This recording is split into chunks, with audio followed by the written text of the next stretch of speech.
بڑا مشہور سا واقعہ سیرت کی کتابوں کے اندر بزرگوں نے لکھا ہے کہ اللہ کے حبیب صلی اللہ تعالی علیہ وسلم ایک صبح طلوع ہوئی اور وہ مدینہ المنورہ کے اندر عید کا دن تھا۔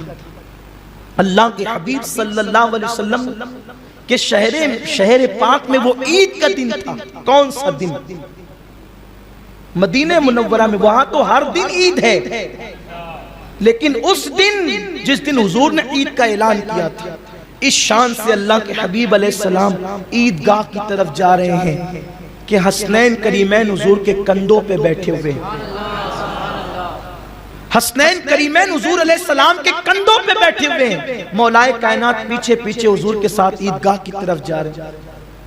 عیدگاہ پہنچنے والے عیدگاہ پہنچ چکے ہیں اور حضور سید عالم صلی اللہ علیہ وسلم کا انتظار ہو رہا ہے کہ اللہ کے حبیب غیب دا نبی صلی اللہ علیہ وسلم تشریف لائیں تو ہماری دید بھی ہو اور عید بھی ہو۔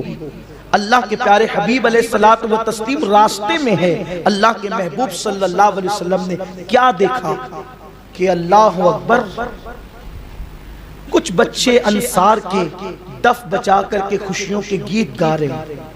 ایسے میں پیارے آقا صلی اللہ علیہ وسلم کی نظر کھجور کے درخت کے نیچے ایک 6-7 سال کے روتے ہوئے بچے پر نظر میرے آقا کی پڑتی ہے۔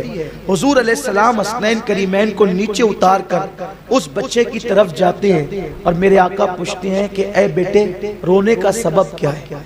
بچے نے جواب دیا، یا رسول اللہ، اپنی قسمت پہ رو رہا ہوں۔ کہا کیوں؟ اس لیے کہ آج عید کا دن ہے، میرے پاس نئے کپڑے نہیں، نئے کپڑے ہوتے تو میں بھی خوشی کرتا۔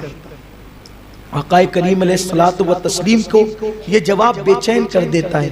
حضور علیہ السلام نے اس بچے کا ہاتھ پکڑا، مولائے کائنات سے کہا، علی، حسنین کو عیدگاہ تم لے جاؤ، میں ابھی آتا ہوں۔ اور آقا کریم راستہ عید کا چھوڑ کر، عید کی نماز کو مؤخر کر کے، تاخیر کر کے، ایک غریب یتیم بچے کے لیے اپنے گھر واپس تشریف لے جاتے ہیں۔ اس کے لیے کپڑوں کا انتظام کیا، اس کو غسل کروایا گیا۔ میرے سرکار نے اس کو کپڑے پیش کیے، اس نے کپڑے پہنا تو آنکھوں میں آنسو آ گئے۔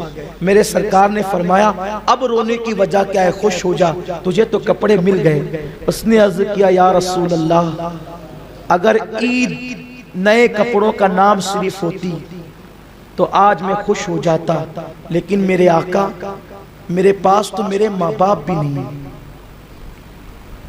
کاش میری ماں ہوتی اور میرا باپ ہوتا۔ کپڑے تو بازار سے خرید لیے گئے، کیا ماں باپ بھی بازار سے خریدے جائیں؟ جب عید کا دن آتا ہے تو بڈھوں کو بھی اپنی ماں یاد آتی ہے، جب عید کا دن آتا ہے تو بوڑھوں کو بھی اپنا باپ یاد آتا ہے۔ عید کے دن جب بوڑھوں کو ماں باپ یاد آتے ہو تو جو بچے یتیم ہو جاتے ہیں، کیا ان کو ماں باپ یاد نہیں آتے؟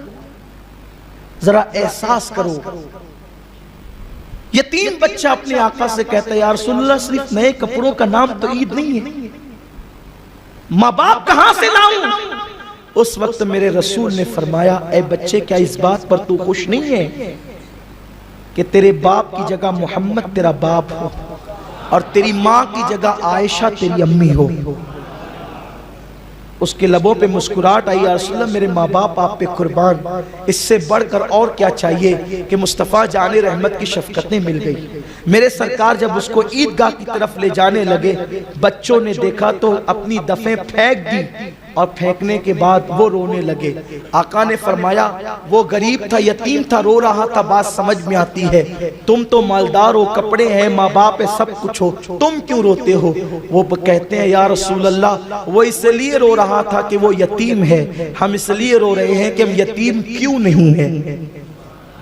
کاش کہ ہم بھی یتیم ہوتے تو حضور کا پیار اس طرح سے ہمیں بھی مل جاتا۔ آج تو غریب اپنی قسمت پر رو رہے ہیں، آج تو یتیم اپنی قسمت پہ رو رہے ہیں، ان کے آنسو کون پوچھے؟